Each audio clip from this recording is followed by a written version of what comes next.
You may see some, like, edit this or that, or that come up, but anyway, you get the idea. So basically, just want to introduce myself, Jeff Peacock, president of the Quarterback Club here at Rehoboth, and just wanted to kind of tell you a little bit about us. This year we did incorporate a 501c3. We did that so we can fundraise more, we can apply for grants and different type things.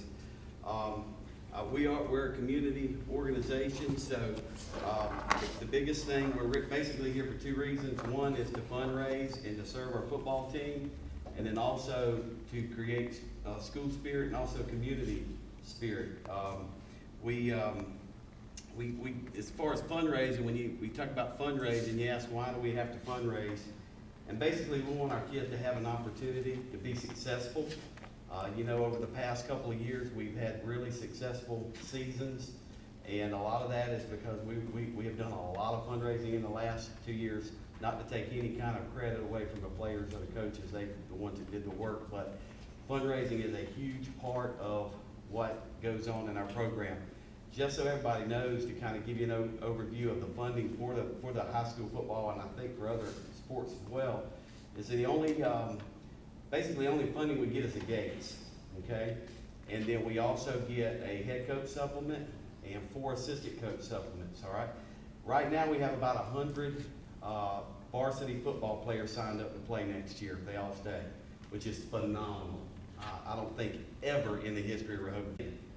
Houston County, just to give an example of kind of the resources, Houston County, I think, dressed like 27 players last year. They have the exact 5 coaching supplements that we have, and they are paid the same thing.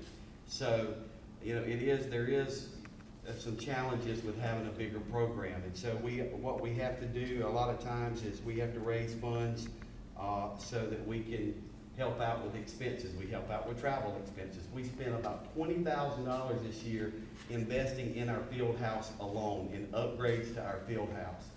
And so that's just one aspect that we've done. We're looking at trying to get a new weight room for our players, and we actually pay generally about 2 coaching supplements ourselves out of our budget. We paid for them to travel in their playoff game this year, a lot of food. We bought helmets. I mean, whatever they need, we try to meet those things.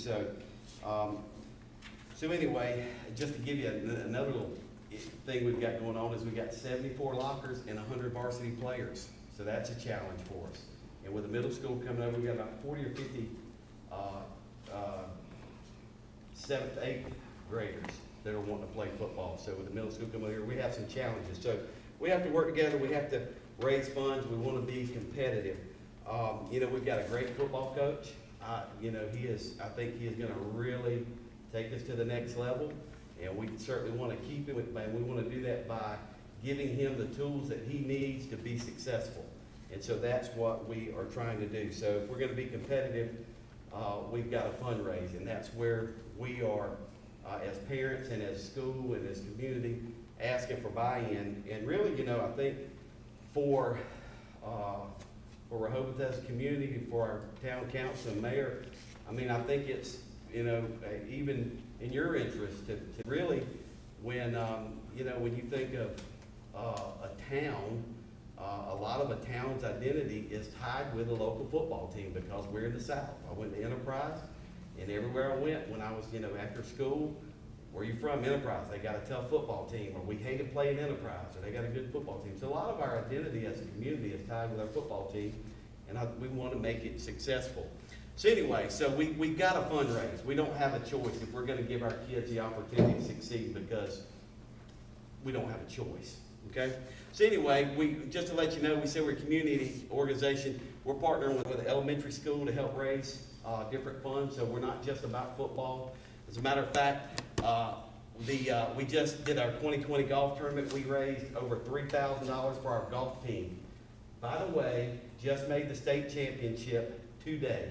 So our golf team and the individual play for a state championship next Monday and Tuesday for an individual and for a team. Okay, and so we raised that money because we knew we helped them raise the money. We knew they were going, and now they're going to get to pay for their travel and their expenses as they go to the state championship. So we certainly want to be cheering for those guys.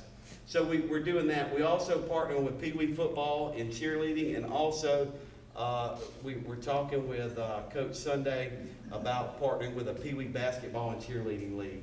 Okay, and so we want to come in together because we have that 501c3 status. We're able to do fundraising. We're able to write grants. We're working on a grant for Pee Wee football right now to help with that, and also that kind of cuts down the cost for registration and those type of things. So it's not just about high school varsity football. You know, we're trying to be involved in the community, and we'll help pretty much any you know, sport that we can, or you know, entity. I don't know if you realize this, but last year we were the winningest school football in Houston County. That's Dothan City, that's all the county schools, and all the public and private schools. And I don't know when the last time that's happened, but it's been a while, and I think it's just the beginning. So we're gonna keep on going. Something cool, just to kind of let y'all know what we're doing. We're doing some game day shirts this year.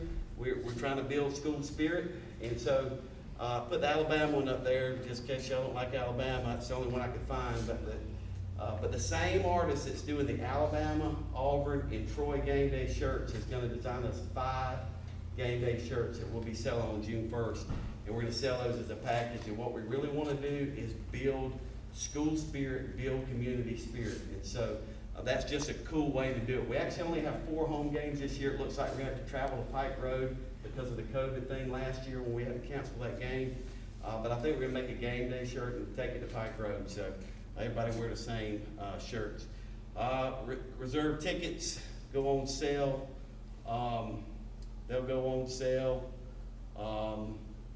July 1st. Now, this is why I want to come to you, because I want to talk to you about what we're doing at the high school back here. We're about to build the largest jumbotron